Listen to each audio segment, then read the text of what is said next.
emosinya buruk, makanannya buruk. Berarti counternya apa? Emosinya baik, makanannya baik.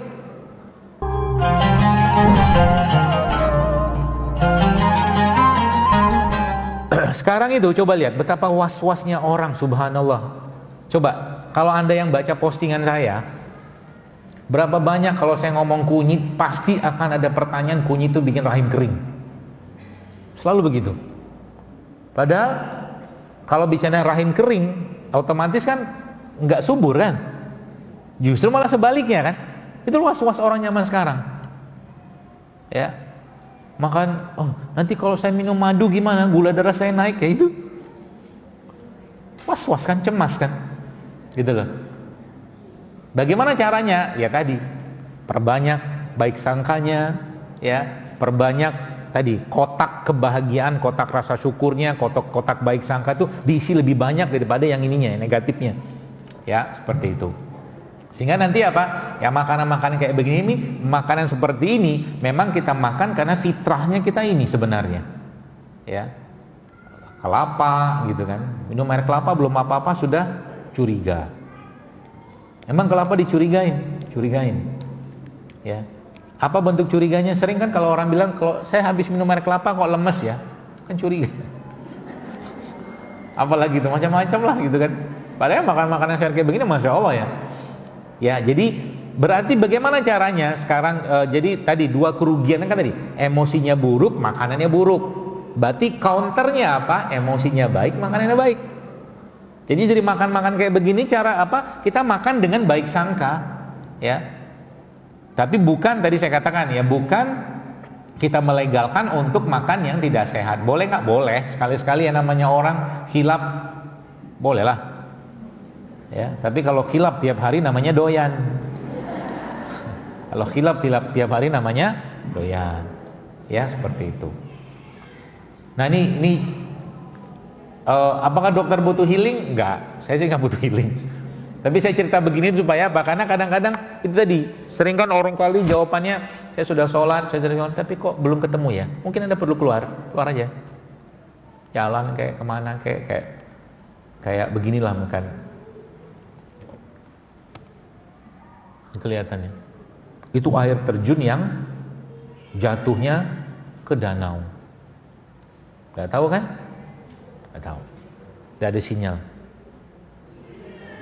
Terjun juga saya. Itu dalamnya 30 meter. Makanya saya pakai pelampung. Jadi kalau mau ke air terjunnya ya harus dari kapal. Ya pengalaman baru, hal-hal baru itu ternyata memang menarik ya.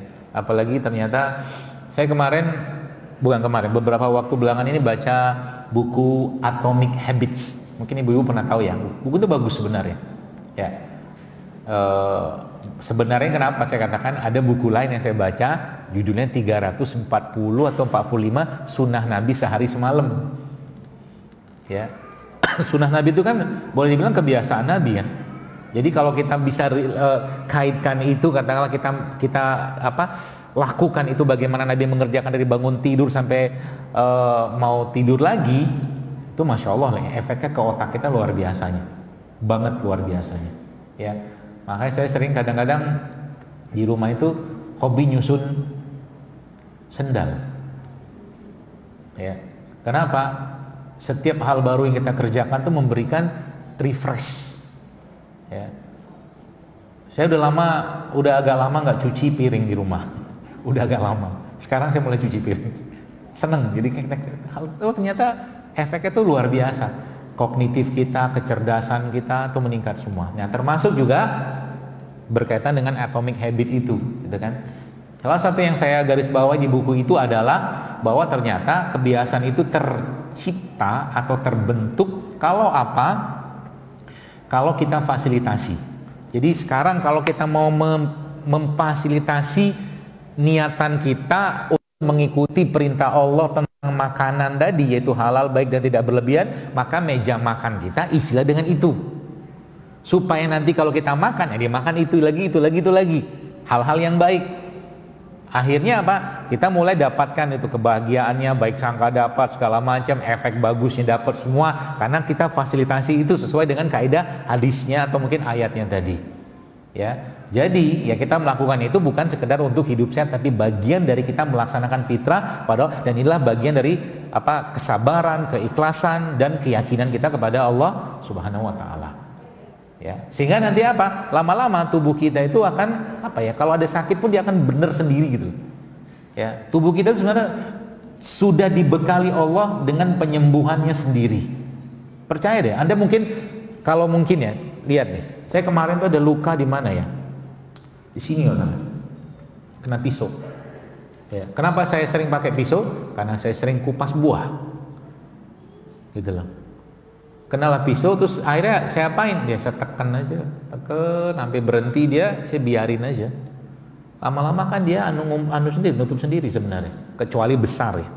Kalau besar lain cerita, tapi kalau yang kecil-kecil itu kadang-kadang saya ngerti bahwa dia kan nutup sendiri. Asal jangan banyak gerakan, ya, jangan kasih apa-apa pun. Kalau mau kasih apa-apa jangan aneh-aneh gitu kan. Apa? Aneh-aneh maksudnya apa? Ya kayak Uvidin, iodin gitu kan, sebenarnya kan buat antiseptik. Sebenarnya dia juga udah punya di sini, gitu loh. Nah ini kalau apa? Kalau kita tahu ilmunya, kita yakin dengan tubuh kita bahwa dia bisa memperbaiki dirinya sendiri. Kalau apa? Kalau hati kita tuh yakin, itu. Jadi kalau Anda ketemu dengan orang-orang yang penyakit-penyakit berat seperti stroke, kanker segala macam itu, yang Anda harus perbaiki dan semangat itu adalah hatinya. Berikan dia baik sangka, sehingga kalaulah dia mati dalam keadaan baik sangka kepada Allah. Kalaulah dia sembuh dengan izin Allah, dia sembuh menjadi orang yang jauh lebih sehat dan lebih taat kepada Allah. Itu kan kuncinya, ya, seperti itu. Atau kemarin saya juga sempat kesini nih, kan udah 10:30. Oh, sini. Nggak tahu kan di mana kan? Bukan Pulau Seribu ini.